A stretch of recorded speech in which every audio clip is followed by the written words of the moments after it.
Good afternoon, everyone. We hope you are all doing good, and thank you so much for investing your time with us today. So today we have an amazing panel to discuss on decoding RBI instructions on card payment security, where we will be talking about how crucial it is to comply with the RBI guidelines and its expectations as well. So some of the quick facts which I'm going to cover about CISA, if we can go to the next slide, yeah. So we are a forensic-driven global cybersecurity company, having a customer base from 40 plus countries and has served more than 2,000 customers across the globe.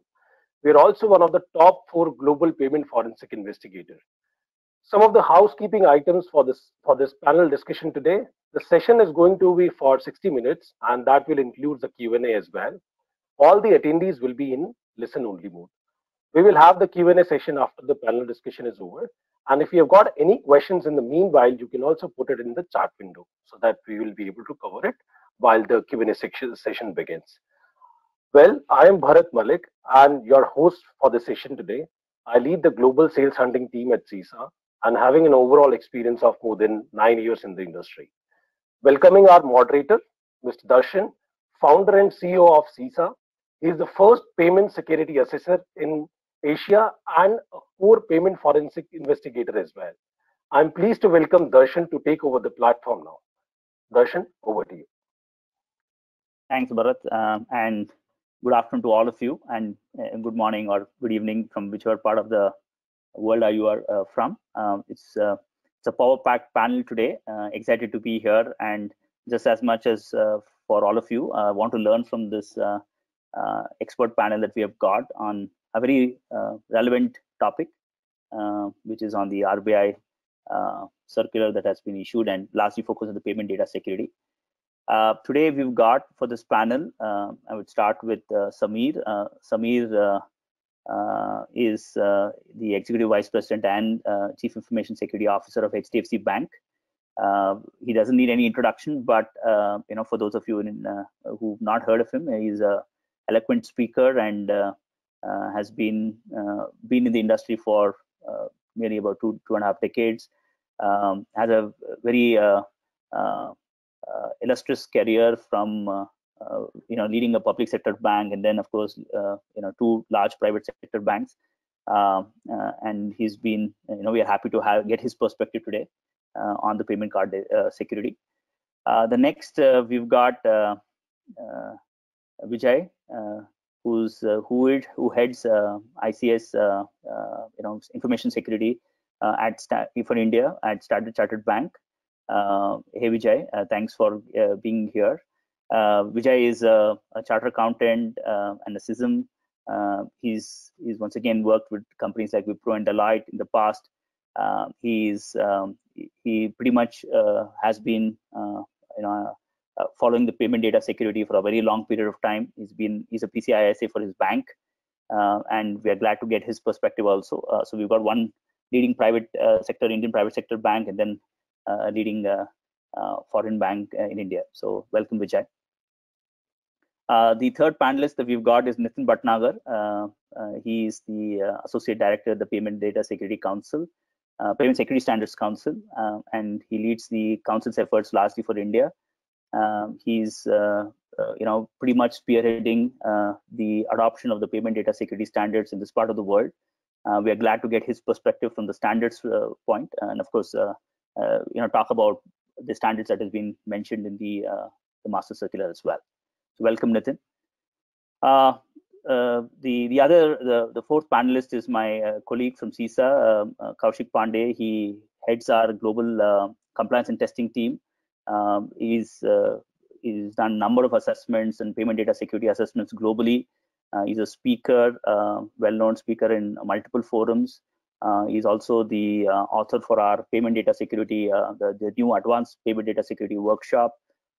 And he's definitely he does a lot of assessments, and he's a subject matter expert on the standards. So he'll be taking from the standards standpoint, from the implementation and the assessment standpoint. So pretty much we've got a very well-balanced set of panelists, and I'm excited to moderate and hopefully cover all the questions that we need to get through to make sure that we get the maximum out of this time that we have with these gentlemen. With that, moving forward, just to give a small background, and I'll set this tone for the session today, and then I'll open up questions. As Bharat rightly mentioned, we've got a set of questions that I would be asking all the panelists, going one by one, and you can feel free to raise your questions in the GoToMeeting or the GoToWebinar question box, and we will take it at the once I'm done with all my questions that I have. I would be happy to take all the questions that you've got, and we'll make sure that we answer a couple of them, and then in case we can't, we would definitely get back to you. So with that, without further ado, in terms of what is RBI Master Circular, I'm sure all of you have gone through it. Ashwini, if you can just go back to the earlier slide. So I feel that there is a huge, so this circular, many people have been, wanting to know as to how this circular or how this master direction makes sense, and especially during the COVID times and the pandemic times, how did it, make sense? I think one of the key things that we need to give credit to the regulator is they've been very proactive, and they are sensitive to the fact of what's happening in the industry. There are enough cybersecurity, especially in the payment data security compromises that have happened in the country, and it's a very proactive step that taken by the regulator, and it's kind of timely in terms of why the compliance has been driven. And for all of you who may have followed this, it was issued on February, I think 18th, if I'm not mistaken, 2021, and it was with the mandate of 6 months that organizations have to comply with. So very timely, and with the growth of the digital payments that have happened are happening because of the pandemic, it is very, very right timed, and I'm sure that everyone in the industry wants to support it and do this in the right way. Moving to the next slide. So over a picture of what this RBI Master Circular contains. I'm sure all of you would have seen this earlier, but generally it has a whole lot of general controls, governance and management of security risks. It covers digital payments, products, services, so on and so forth. Has this entire governance piece to it attached to it. Then it has all the security communication and protocols, and the things that needs to be done to make sure that the general hygiene of digital payments is maintained in the ecosystem. And then of course it talks about internet banking facility, and then mobile payment application security. And last but not the least, talks about card payment security. We at CISA, in the month of March 2021, based on the number of requests that we've got from all of you, we did a webinar only for this Master Circular, covering all the components of the Master Circular. But today, one of the key things that we've been hearing from the industry is, especially in the card payment security, considering that August 17th is the deadline for meeting all these requirements, people have been asking questions on how does it work, and what should be done in order to meet the card payment security. Many of these initiatives, you as banks and as regulated entities covered under this circular may have taken initiatives or are in the process of taking initiatives, I'm sure.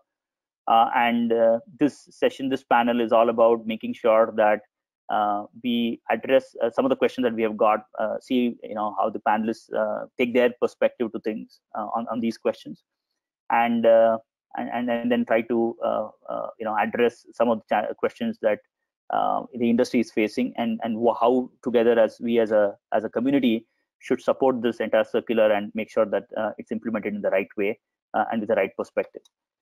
So with that, I would start with the first question that I had for the panel today. The first question, rolling it out, is with respect to the digital payment circular itself, and get everyone's opening comments for about less than 30 seconds in terms of what do you see as from your standpoint as the importance of this circular vis-a-vis the current global threats. I'm sure all of us as cybersecurity professionals have been following this. But what's been your perspective to that? So I would start first with Samir, and then come across to other panelists. Samir, do you want to give your perspective first? Okay. So when thanks the Darshan and team for having me here. the way I look at this digital payment master direction is, it's basically 80%, 70 to 80%. It is same to what RBI has been emphasizing in the last 5-6 years about securing the card transactions, securing the digital payment transactions, etc. 20 to 25% obviously is the incremental ask, which is relevant, which is important because obvious reasons. One of them is the threat landscape has evolved considerably in the last few years, especially in the pandemic, and the fraudsters are definitely in the process of putting a lot of innovations, largely on the social engineering aspects, to the great extent on exploiting the technology vulnerabilities, the IT asset vulnerabilities, etc. So from that perspective, it's as I said, it's relevant and important. And I must appreciate and thanks RBI that it's a very progressive, compliance or progressive guideline for that matter, which is not only focusing on the cyber security part, but also encompasses the fraud risk area, but also encompasses the technology implementation, the customer service, most important, right? The encryption part, which is fundamentally is the fundamental building block for any payment, whether it's a card payment or the computer-based payments. If you don't have the proper encryption mechanisms, then I think the loophole exists in a big way.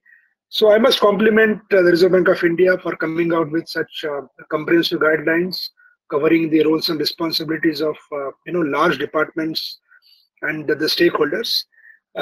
So we are on to it, as I said, and we will be implementing it in letter and spirit. Of course, the part of implementation, there would be certain concerns which we believe would, perhaps may not be practical, so certain controls. So of course, we all will get back to RBI for that matter. But largely, I think looking at the, the way we are heading, India is, and now I just got to know that perhaps in few neighboring countries as well, we are in the process of, rolling out the NPCI, the payment initiative, etc. So it's very important. We need to be thought leaders, and we need to be set example of ourselves that we are comprehensive and we covers any payment security or payment rollout end to end. That's the way to look at it. Otherwise, nothing more to add. Thanks, Samir. Vijay, what do you think? I mean, what's your take on the importance of this circular? I think Samir has covered almost every relevant point for this, and whether it is COVID or non-COVID, the number of cyber frauds are anyways increasing, and they are one of the most innovative segments in the world. So any new development that happens in the world, it's generally exploited to the maximum. So RBI has put a nice direction in this whole area, because payment is one area which is critical to the whole financial industry itself, and the amount of confidence that people should have in that whole segment is very, very critical as the country moves more and more into digital space. So it's a welcome development, and many of these requirements were published by RBI in the past in some form of advisories and alerts, which probably others in the outside the banking industry would not have been aware of. So all those have come now into the master direction itself. So many of these are not surprising to the banks. Few areas are new, but it's a step in the right direction. Nathan, you want to have anything to add to what Samir and Vijay said? And I think Samir and Vijay both have made the perfect points. I think we all are agreeing that the data breaches and the cyber attacks are not just India problem; it's a global problem, and in fact it has impacted India well. And I think we have seen starting this year, I think we have seen some really high-profile incidents which made some big news, right? And this is an alarming trend, and I think reiterates that cyber criminals are still out there and finding ways to perpetrate your businesses for illicit gains. And I think this fact makes cybersecurity more important than ever. And I think we all agree. I think this is a step towards having this kind of the digital payment controls and emphasizing and referencing to the PCI standards makes more important for industry to understand the importance of it. And as we all today in the time of COVID, we have seen that the COVID was one of the situations which has been harnessed by the cyber criminals trying to target the individuals, people who are working from home, and I think it's becoming very important for us to protect against those kind of attacks, which probably Sameer touch point, like social engineering attacks and phishing. So yeah, I think it's important. I think, and it's a rightly timely that we can say, and I think it's important that industry look it in a right direction to implement these security controls with the right intent. Right. I think with that perspective, we can, changing gears and getting into a little bit of specifics. I see already a lot of questions pouring in, but going to the next question is largely what one of the key things that people have been messaging me and asking me is to answer how organizations should approach for this compliance, or how are we seeing organizations approach with this compliance, and with respect to the circular vis-a-vis the initiatives taken by the banks, so to speak. So Kaushik, maybe you could chip in there and talk about from the perspective of how you are seeing organizations fall in line and comply with this RBI Master Circular. Sure, Darshan, thanks a lot for that. So primarily the organizations with whom, let's say, we are interacting, let's say we have been talking from a pretty long time. The majority of the challenges are coming, first of all, from the scoping perspective, that they are not able to understand which all data elements, which all digital payments to keep under scope. Because as soon as, let's say, a particular account number is being entered, let's say, on a core banking system, it goes digital. Or let's say, as soon as the particular account number is being entered anywhere across the globe, it goes digital in that particular fashion. So banks are really having a tough time, first of all, to understand how to define the scope. That's where they need a lot of tools and technologies. We need a lot of, let's say, interaction with the relevant business stakeholders, so as to understand which all systems, applications, people, process, and technologies basically to keep under scope. First, once we have understood the scope, accordingly, we can initiate the gap assessment process as well on the same lines. Now, we really need to give the entire credit to RBI for this particular circular, because this is one of the most comprehensive circular, just taking the bit from Sameer's words over there. This is the most comprehensive circular what has been launched till date from RBI perspective, where they have clearly defined the frequencies as well, like how frequent the vulnerability assessment has to be done, how frequently the penetration testing has to be done, the secure code reviews and things like that, which gives lots and lots of guidance to the banking institute, to the regulated entities who fall under the scope of, let's say, the entire circular. And then accordingly, let's say the gap assessment is being accomplished via those guidelines. Once the gap assessment has been finished and things like that, after the banks will go into the remediation mode. And after that, once they have closed everything, they'll be going into a compliance mode. Now, one particular thing which all of us need to understand is that there's a difference between a compliance and a certification. So compliance might be meaning that, okay, you might be complying with respect to the priority-wise certifications. When I say priority-wise, it means that, okay, you have high criticality vulnerabilities or say weaknesses, you complied with them. The low and the info ones are still remaining. That's something which you can get a trade-off as of now. But for achieving the certification, you have to complete all the bits and pieces. You cannot get certification at that time. So I believe that as of now, the gap assessment, remediation, and the compliance is the need of the hour. Once, let's say, they have closed everything, at that time, maybe after 3 months or 6 months down the line, they can achieve the certification as well. So that will my take. Darshan, over to you. Sure. I mean, basically what you're saying is the 4-phase approach: the gap assessment, the remediation, compliance, and then certification. Yeah. So, great. Going to the, does anyone have anything to add to that? I mean, I can go to the next question if anyone has. Nitin, Vijay, Sameer, you want to add anything to that point? Basically, there is no requirement for a certification in this particular circular. Even for the PCI DSS part, you just need to be compliant with the requirements. There's no mandate to be PCI DSS certified. That's a clarification that RBI gave us. Right. Sameer, do you want to add anything? Sameer? Yeah. No, nothing. I think we covered almost all the points. And I know that some of the banks, such as yourself, are already compliant and certified. So that's good. Third, question that I had for the panelists here is, maybe this is something that I can start with Vijay. What are the top 3 challenges which you see? This is also one of the key questions that people, and how, from the circular standpoint, especially with the concert timeline, and how are you compared to the solutions which is put across in the the mandate in the circular? So what challenges are you seeing? So I'll be curious to know, and maybe you can also throw some things on how you are trying to overcome that, Vijay.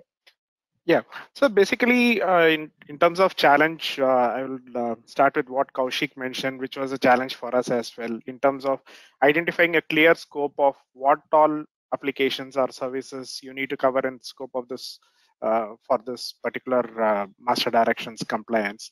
So the approach we took is we had a discussion with the appropriate guys in RBI and got to hear more in terms of what is their perspective of how they want banks to approach, what should be in scope, etc. And based on that, we started working on the defining the scope of which applications, etc. So that's one of the challenge, and I think it will keep evolving because as I talk to more banks, CISOs, etc., I can see there are differing approaches. So probably even RBI may revise their requirements or scope in this area. So it will be an evolving thing.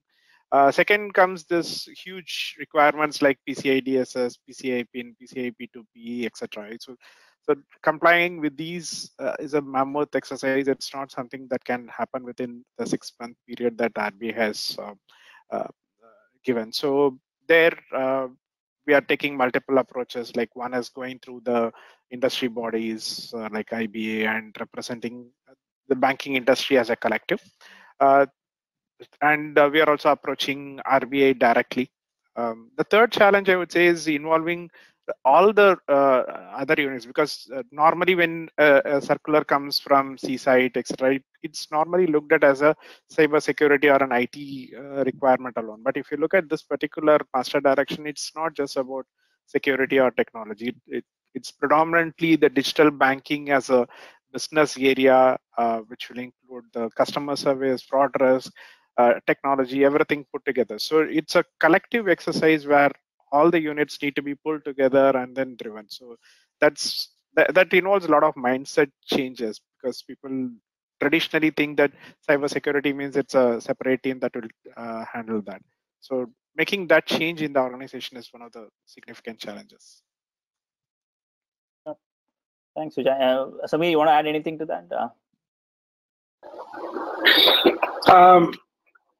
Maybe a couple of points. So basically, some points require certain more time frame. That's the only point, because as I said, they're not only core cybersecurity points, but certain point require systemic changes into the systems and applications.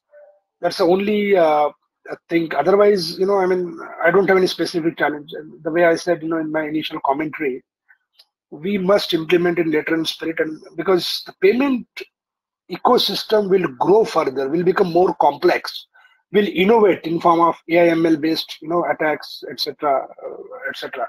So we need to be up the curve. We need to keep trying. It's a journey. That's the way to look at it and take it forward. Kaushik, you've been interacting with a lot of banks, and obviously guiding them through this entire journey. What do you think has been, if you go into some of the technical specifics, right, in terms of challenges, to especially for large banks and large organizations to meet this, what could you put it in simple terms, 3 challenges? Sure, Darshan. So before going to 3 challenges, let's start with the good stuff as well, right? So banks always had a good governance structure. All right, they also that's the foundation stone of all the banks, and that's from where even PCI started. let's say the RBI also started on the very same lines, that yes, let's have a good governance structure first. Each and everything, let's go ahead and take a board approval, and then accordingly pass down the same things across, let's say, the channels as well. One particular primary challenge, as rightly being mentioned by majority of us over here, okay, was about the scoping, which has been addressed. Again, the second challenge which majority of the organization addressed was the end of life systems as well, the end of life softwares, the end of life hardwares, and things like that. Majority of the times what happens is that when I'm talking about a PCI DSS scope, or when I'm talking about a particular scope, I'm considering a subset of a system and not the entire organization as such, right? There might be a few bits and pieces here and there, maybe applications, things like that, which I might not even take into our scope. Like one particular requirement of this particular RBI circular says that the backup which I am taking and the backup which I am keeping for the transaction logs and things like that, I have to re-review the same thing every 6 months. Now, that is not something which, let's say, organizations had been doing so much, or let's say so frequently as well, okay, which would have had, let's say, many challenges for the organization, because they have to make sure that the integrity of the transaction, the integrity of the data is being maintained throughout, and it doesn't impact. And that's, of course, as let's say initially we have mentioned, it's because of forensics activities. Because if I'm doing a forensic activity, then at that time I have to go back 3 months, 6 months down the line to see what all transactions have happened at the same time. And last, or let's say not the last, but in the top three, the last one I'll say is a cybersecurity skill gap. It's a huge cybersecurity skill gap. Organizations, majority of the organizations, let's say, are not able to implement the requirements of the circular in the spirit like the way, let's say, Samir was mentioning. Okay, it shouldn't be a tick the box approach in that particular thing. It should be security as a best practice, and as rightly being mentioned by many of our own stakeholders, that we should achieve security, and the compliance and the other things will follow in the same line. So I think if organizations take care of these three practices, they'll be in a book. Darshan, over to you. Sure. So maybe it's a good time to we're closing half time. Maybe it's just to run a small poll and see what people have to think of, say about it. Ashwini, do you want to run it?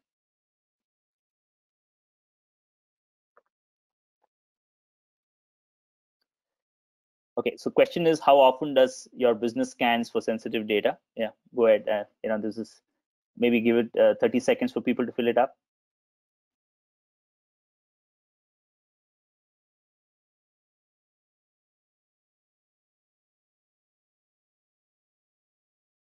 When people fill this up, I think one of the key things that we are seeing as since I'm a core forensic investigator as well, we see a lot of breaches happening across the environment. So it's always good to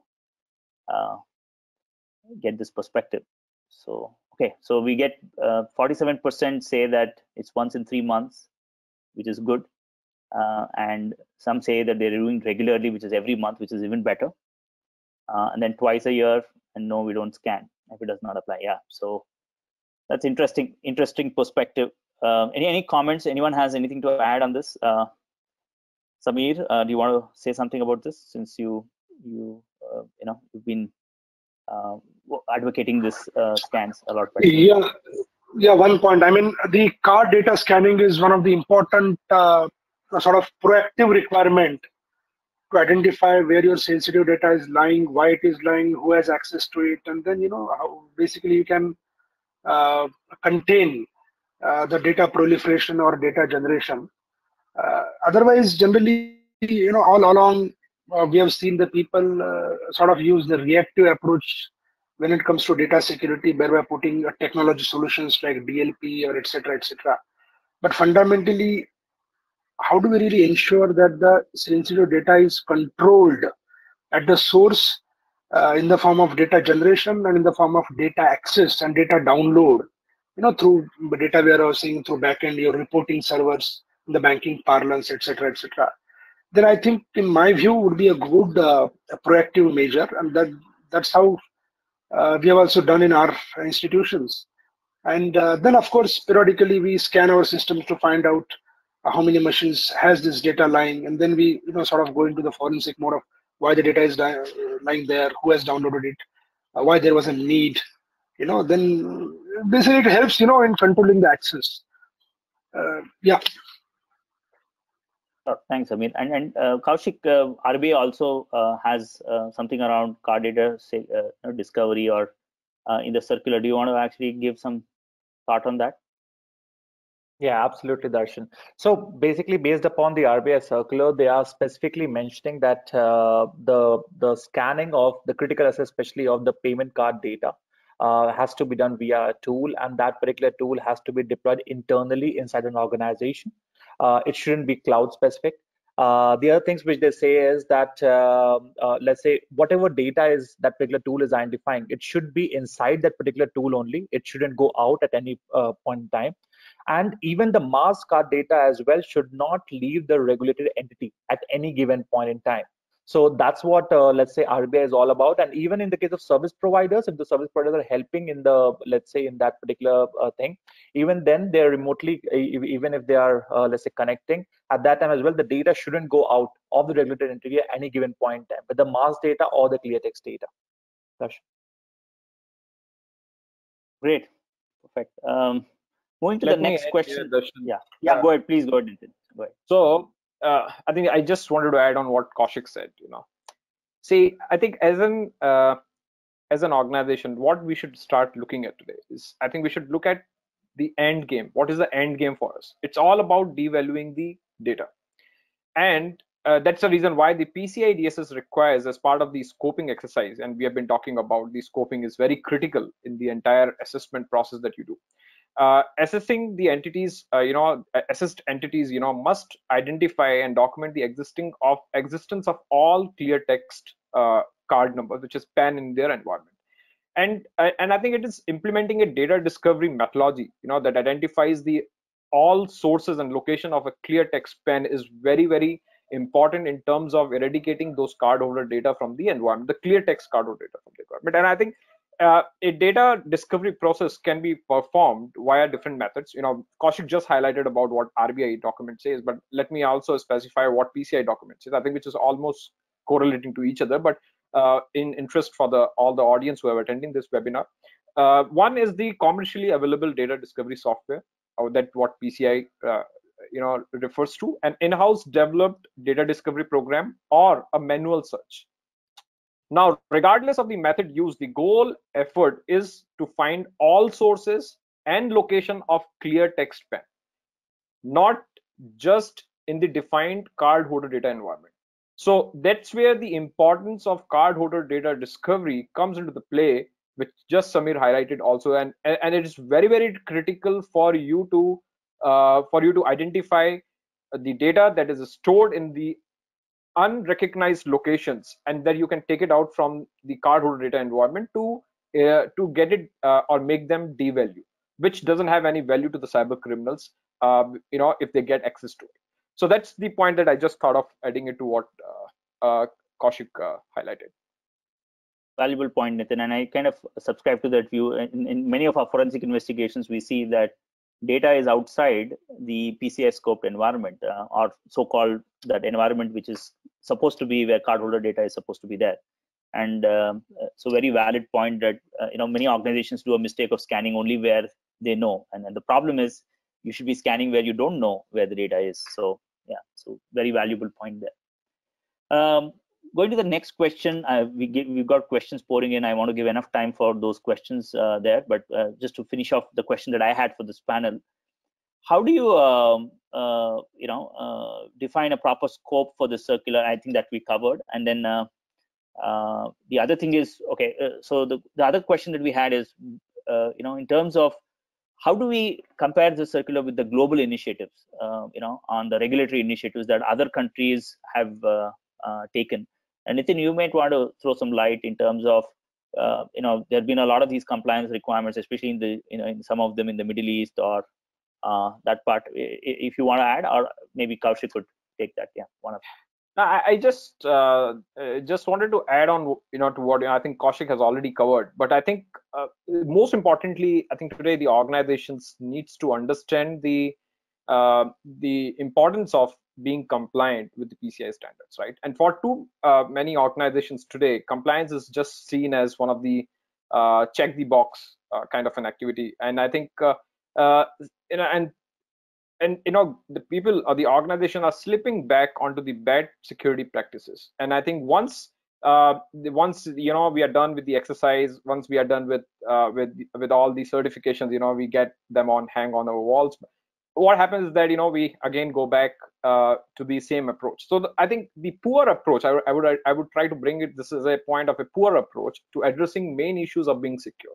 Now, the compliance of one given any day doesn't mean that you are 24/7, 365 days secure, right? So you have to change the mindset. You have to bring a shift in the mindset from one of compliance to a continuous risk-based mentality, and which is very critical component of making payment security business as usual.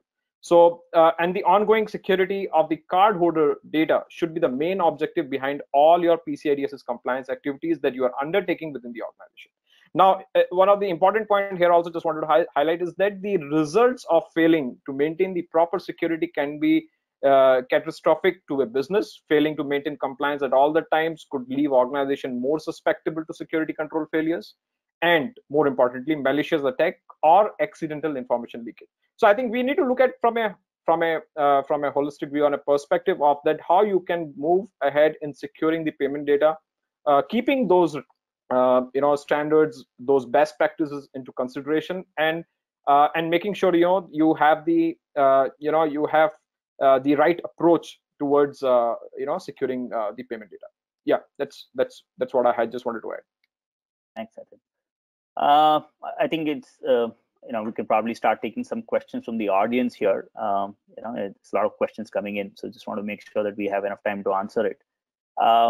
So the question that we've got, one is if you can put some light on the PCI PTS, PCI HSM, and the P2P, and what banks are supposed to do. How is industry implementing it?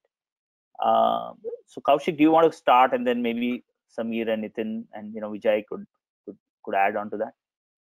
Sure, Darshan. If I got it right, it's PCI, PTS, HSM, and P2P, right? P2P, These three. yes. Right. Yeah. Okay, got it. So PCI DSS, I see many banks have already been ahead of the journey, and many banks are compliant to it. I think these are the three standards which probably is has come out. Got it. First time. Got it. Sure. So one particular thing which we have understood, and I believe it might have been the fourth challenge or the fifth challenge down that particular list of challenges, is the responsibility matrix. The responsibility matrix which the banks should have with their service providers as of date. And if that particular responsibility matrix has been clearly defined, then these standards, let's say, will be very easy for us to follow. Like, for example, PCI PTS, the PIN transaction security, which is basically a firmware level certification and is there for your POS devices, or let's say the ATM, the PIN pads and all those things. Of course, the vendor who is responsible for the management of those POS devices, all those ATMs and all, will be responsible for this PCI PTS thing and not the bank directly. However, absolutely, because the customer knows the bank. The customer thinks that, okay, I'm interacting with, let's say, XYZ bank. So in that particular perspective, yes, the bank needs to ensure that their vendor is actually deploying a PCI PTS compliant device in that particular fashion. So the responsibility matrix plays a very crucial role. The next, coming to HSM. Now, HSM is something which is global for a particular bank. Every bank has to have an HSM in that particular practice. PCI in that particular perspective specifically has a particular thing known as an HSM evaluation vendor questionnaire. Okay, it's a 75-page questionnaire which clearly defines that, okay, what are physical characteristics and logical characteristics from a security perspective has to be there. I would advise each and every bank to go ahead and fill out the same. Many of the places in that particular questionnaire, you'll understand that, yes, this is applicable to me, this is not applicable to me. If it's not, then your vendor has to fill that particular same as well. Again, the responsibility matrix plays a very crucial role. And lastly, coming to the P2P, the point-to-point encryption, 90% of the times it will be done via your banks, or let's say your bank service providers in that particular case, because the P2P, the point-to-point encryption, will start from a POS device till your backend payment switch, and majority of the times this entire transaction flow is being taken care by third-party service providers, or what we call them as a third-party payment processors. So your third-party payment processor needs to have SRED enabled devices and things like that. and accordingly they need to encrypt the entire ISO 8583 message, and then accordingly send it to the back end, and that's how the P2P goes. So that's in a nutshell. However, just to let you guys know, P2P is more than 350 pages of standard. All right. PCI PTS is a hell lot of things. Even if you change a small bit, there are high possibility that your POS and the ATMs which are connected might be having a challenge here and there. Okay, and the same thing goes with the PTS as well, because achieving PTS compliance for a PIN pad and things like that is not that easy. So that's over to you. Yeah, good point, Kaushik. And just want to highlight that, sometimes people, one of the key things that I keep getting is, we've already implemented our HSM is already FIPS compliant and whatever, and meets the requirements of the PCI standards. But one of the key things that I keep asking is it configured? Is it running in the PCI mode? So many people say, that's when people realize that they are not really meeting those compliance requirements, because that's once again a check in the box kind of an approach, because you just have a box which is capable of doing PCI PIN, or rather meeting the PCI HSM requirements, but it's not configured to meet it. So that's one simple, if you were to take one improvement that you can do in your bank, is just make sure that you go back and see whether it's configured in the PCI PIN mode, or the HSMs. Yeah. So Nitin, I'm sure you want to add. Go ahead. Yeah, I just wanted to add something. I think it's very important for the audience to also understand PCI PIN standard and the PCI P2P standard are very technical standard. One, and having if you really want to get hands-on and understand how the applicability works, I think you should look for the SSS. These SSS are there on the PCI Security Standards Council.org website, and so we have in India quite a good number of SSS. I think I'm sure CISA is one of them as well. I think the PCI P2P and the PCI PIN or PTS, all the standards needs to be reviewed, assessed, and certified by the PIN SSS, which is PCI. I think Kaushik can add to it and share more details about it if he can do it after this. And PCI P2P also have the SSS program. So I think these are the SSS who are being trained by PCI Security Standards Council to have the assessment done in a light of the standard with the right intent. So important, just make sure that you are having the right resources, right consultants, right people from the industry or the SSS from the industry to assess all these standards. Thanks, Nitin. Vijay, do you want to add anything, or should we just? I think you can move on. All right, perfect.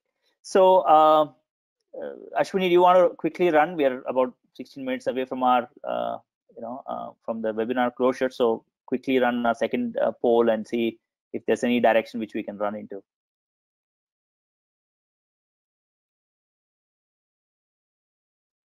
So the question here is, the RBI master guidelines will come into effect from, basically we have to meet the compliance by August 17th, 2021.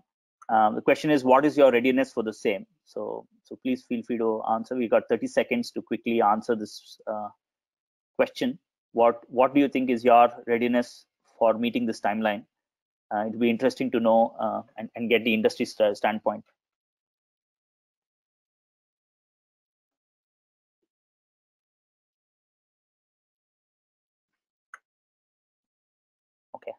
Can we quickly publish the poll? Okay, great. So we are saying 24% who says we are looking for certified partners to help us. 18% says not sure if guidelines applies to us. 18% says already engaged. And then 9% says successfully implemented. And then 31% does not apply to us. Okay. Any quick comments on that? Samir, do you have anything to comment on that?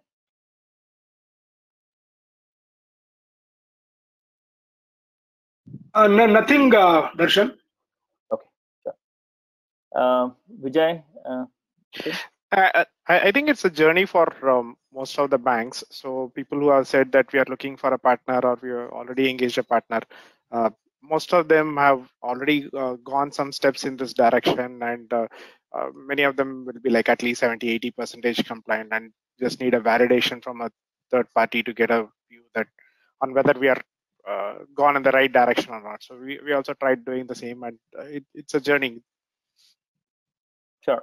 Yeah. So the good thing, I think one of you, I think Kaushik mentioned that this master circular. In fact, Samir also said that this master circular has been something that RBI has been advocating for a very long time, and at least majority of it has been something that has been like the PCI DSS has always been was an earlier requirement as well. So it comes as no surprise. So many people are already prepared, but and for those of you who are not prepared, it's time actually to take some initiatives in that direction. So that is one thing. So moving to the next question we've got, since we are closing. Yeah. Sorry to cut you, because a few of the, also many of the people actually didn't know that it's even applicable to them or not. So let's try to clarify it a bit, so that even those guys gets addressed on the same, right? First of all, if let's say you are a scheduled commercial bank, excepting, or let's say excluding the regional rural banks, okay, or you are a small finance banks or a payment bank or a credit card issuing NBFC, then this particular circular is actually applicable to you. Okay. Otherwise, it's not applicable to you.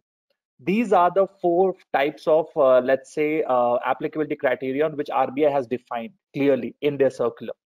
Now, it might be possible that you are a service provider of a particular bank, and then that particular bank is coming to you and saying that, okay, yes, you have to comply. It means that whichever service they have outsourced to you, you have to comply with respect to those services only, and not for the complete organization as such. So these 4 types of organizations have to comply fully. The other type service providers will depend upon the responsibility matrix, whatever you'll be having with banks. Darshan, what do you? Yeah, that's a very good point, and I think that's where we've been getting a lot of questions as well. Especially people who say that we are not in that regulated entity list, but we have been asked to comply. How do we need to do it? And I think that's where you need to work with those regulated entities, and then even the regulated entities need to have that responsibility metrics, and then have this valid focused discussion with their service providers to make sure that they are compliant. Otherwise, that compliance might impact their their bank compliance as well. So valid point. So we got a couple of more questions coming here, so I'll just make sure that we answer some of them.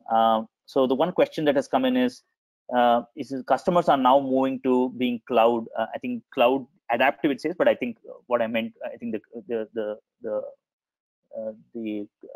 question is more in terms of whether organizations are moving to being more cloud native. So how is your view about moving PC environment to any cloud technologies such as AWS, GCP, Azure, etc.? And if you have any reference controls and any use cases you can share with us, is it safe to move PC environment to the cloud? So this is a question that has come in. So who Kaushik, do you want to go first, and then maybe we'll get Samir's perspective on this? Yeah, I'll just make it quick over here. Majority of the cloud service providers which are available today in the market are again PCI compliant. They will be having a PCI DSS AOC. And again, I'm reiterating the third time the same thing, the responsibility matrix. They'll be having a clearly defined responsibility matrix with the mapping with the requirement section as well.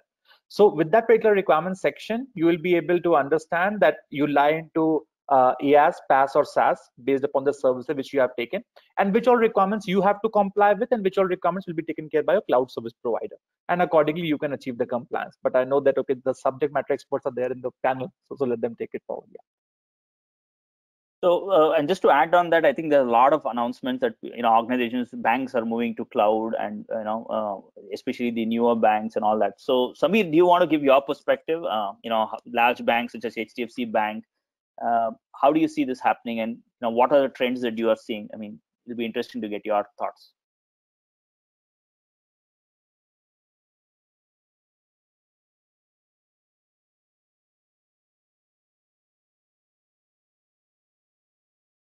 Samir?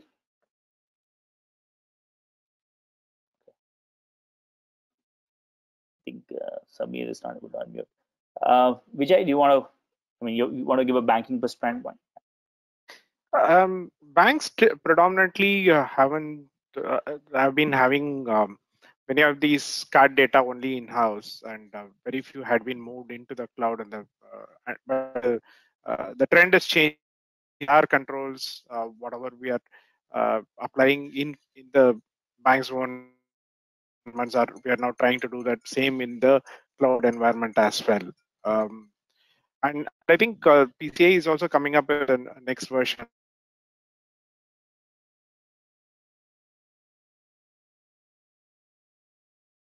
Vijay, we may be losing you a little here. Okay. Nitin, you want to take that? I mean, you want to add from a cloud standpoint perspective? Yeah. So I think from the cloud security part of it, I think PCI Security Standard Council has been any which we're working on the PCI DSS version 4.0, I think, which what I think Vijay was trying to highlight. And I think we are also looking and working on the cloud scoping guidance document, which we intend to release very soon. I think it would be too premature for me to at this point of time to comment on that, but yes, definitely you will see in coming few weeks that there is a cloud scoping document which is going to be released in collaboration with the Cloud Security Alliance. So we just need to have wait for some more time. I think that will clear a lot of air. Excellent. That's interesting. I think so. From one of the key things that we have said is, cloud or non-cloud. I mean, at the end of the day, the cloud is just providing you, some amount of responsibility. They are going to take it, and they are going to be PCI compliant to that. So, and then the rest on top of it is where one would need to essentially take care of the payment data security controls. And that's in large standpoint. But one thing that I can, one thing from a forensic investigation standpoint that I can add is always talk to these providers and see how they're able to support you in case of a forensic investigation. That's one thing that you need to keep in mind. But definitely, cloud is the way forward. I don't think as security professionals we need to support the business, because then business is driving cloud adoption in a big way. As it not just saves cost, but gets to go to market faster and leverage a lot of native cloud capabilities, which can improve customer experience and go to market fairly quickly. So as security professionals, I think we don't have a choice.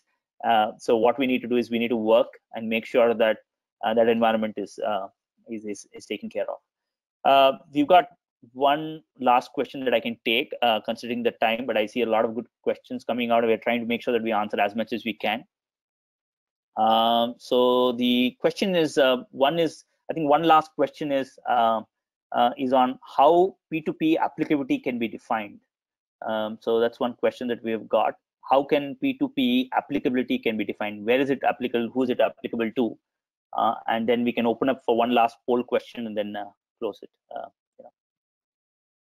Kaushik? Sure, Darshan. So P2P is applicable, like the way I said before as well. It's applicable to the third-party payment processor who is responsible for the deployment and the management of your POS devices, the point of sale devices or the point of interaction devices. So what exactly P2P tries to accomplish is that it, like the words of Nitin, it tries to devalue the data from the point from where exactly the transaction starts. That is, from the POS device itself, it will encrypt each and everything. When I say each and everything, it means starting from, let's say, an equivalent track to data, which is present in your EMV chip, the PIN block, absolutely, the card number, okay, and let's say the other details as well. And one particular thing which has to be kept in the mind when we are encrypting, the PIN block encryption, the keys which are being used for the PIN block encryption has to be different, and the keys which you are using for the other elements encryption has to be different in a particular perspective. Now, once, let's say, we start from the POS device, once we start from a merchant's premises and then go back till the backend application, whichever application is accepting the card data, there shouldn't be any system which should be in between, which should be able to decrypt the data. So that is what, let's say, P2P is trying to achieve. P2P is trying to achieve that even in the man-in-the-middle attack in between, even if some intruder gets the data, they should only get the encrypted data in scope. And as the key mechanism, the key management has been put forth based upon the PCI P2P standard is so much strong enough that 90% plus 99% of the time they won't be able to break it at that particular point in instance. Okay, and that's why they have been coming out with the different versions of the PIN block format, and let's say the different versions of, let's say, saying that, okay, triple desk will no for be accepted and things like that. Okay, so again, coming back to the thing, the applicability and the scope will start from the merchant's premises, the POS device, going back to the application which is accepting that particular card payment. the merchant will not be kept under scope. The third-party payment processor, or let's say the whichever financial institute who is issuing you that particular POS device, okay, managing you, that will be responsible for the P2P application. Yeah, Darshan, over to you. Thanks, Kaushik. I think with that, we wrap up all the questions that we've got. One last poll, and then Ashwini, then we can come to each of the panelists and ask them to summarize for about 20 seconds. This is okay. You want, if you need any help from CISA, feel free to put it out. I think this is the poll question. Yeah.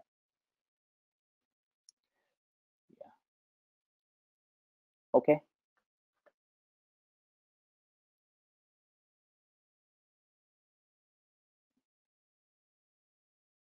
Yeah, fair enough. Can close the poll. Ashwini? Yeah, perfect. All right. I think we've just got 3 minutes on the clock now. Maybe everyone can give about 30 seconds. We'll start with Samir. Samir, are you there? In case you are there, you could probably give a 30 seconds conclusion remarks. Samir, are you there? Okay. So Vijay, we'll go to you first, and then we'll go around the table. Okay, thanks. Yeah, from a practical point of view, many banks like us, we don't look at security and compliance as two separate sides. Both has to go hand in hand. And whatever new security requirements that come up in circulars like this enhance the whole ecosystem and the image that the end customers have on this space. So it's a good thing, and banks have to embrace this in a positive frame of mind and take it forward and follow it in the letter and spirit of the requirements. Thanks, Vijay. Nitin, 30 seconds.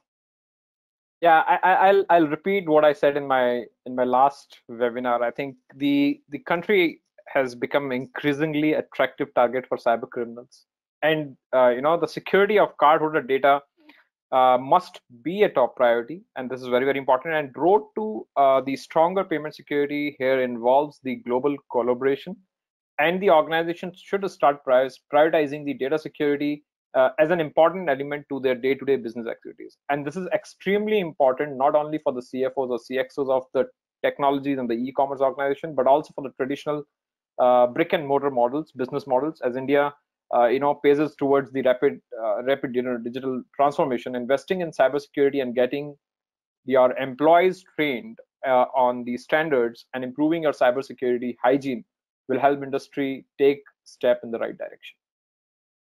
Over to you, Darshan. Thanks, Nitin. Kaushik, 30 seconds. Sure, Darshan. So let's start with the statistics. The card transactions basically in 2019 were, let's say, amounting to another $1.75 trillion, which let's say in the next couple of years is going to another $1.82 trillion. RBI has seen this. They know that, okay, how exactly India is pacing up with respect to 1.3 billion population, like let's say what we have today. Majority of us have phones in hand, which we are using to make payments. And that is the very reason why exactly RBI has launched this particular circular as well. So what they're trying to do is that they are trying to make us sure, or say make us more secure for the future, which is yet to come. Of course, many things we are trying to manage as of now with respect to whatever infra we have, but RBI knows that, okay, in the recent futures, majority of the payment form factors will be available in India, and to cater to those security needs, this particular circular is the need of the hour. Darshan, over to you. All right, excellent. I think by this, I think we've kind of come to a close of our webinar now. My conclusion remarks is that it's been a very interesting panel. We've got different perspectives. One from the two leading banks. We've got from the standards body, and then we've got from an assessment standpoint. I hope this session was useful. Bharat, do you want to finally say a few words and close this formally? Yeah, thanks, Darshan. So first of all, I would like to thank you for moderating the session today, and thanks to all the panelists, Nitin, Samir, Vijay, and Kaushik for joining us and sharing your perspective. And a big thanks to the audience for joining us today for the amazing panel discussion that we've done. And we hope that the session was informative and useful to you guys. And we've got some handouts here uploaded in the handout section. If at all you are interested, you can go and download it from there. And also, those of your friends or colleagues who have missed to join us today, the recording of this session will be uploaded on the YouTube channel of CISA. And in the interest of time, we have tried to cover most of the questions. But then if you feel that the question was not answered, so you can feel free to reach us at any point of time, and we'll be happy to take that question and we'll be able to help you out. So that's it from my side. Have a good evening ahead. Thank you so much once again.